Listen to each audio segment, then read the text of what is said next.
Expliquez pourquoi vous battez, quel est le sens de votre combat? C'est venu avec le temps. J'étais jeune, chanteur tout d'abord. Si je suis propulsé dans cette sphère politique, je ne l'ai pas choisi tout d'abord.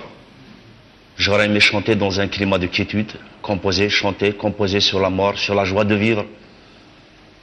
Mais hélas, je ne peux pas rester indifférent, neutre au drame de mon pays. Bien avant cette montée de violence intégriste, j'ai été confronté à un pouvoir totalitaire qui m'a tiré dessus en 1988. J'ai reçu 5 balles de Kalachnikov, qui est une arme d'assaut, une arme dévastatrice, à bout portant. Mais à cette époque, quand même, j'avais foi. Je me suis dit, la médecine avance d'une manière prestigieuse. J'ai gardé espoir. Mais quant à l'enlèvement du GIA, c'est tout autre chose. Chaque minute qui passait pendant ma séquestration était une mort supplémentaire.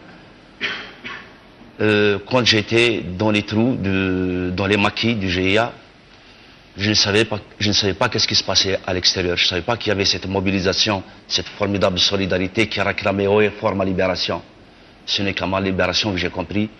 Donc c'est bien avant la montée intégriste que j'avais pris conscience de mon identité d'abord, parce que je suis algérien, je me sens autochtone de ce pays, je suis berbère, je ne suis pas obligé d'être musulman, je suis laïque.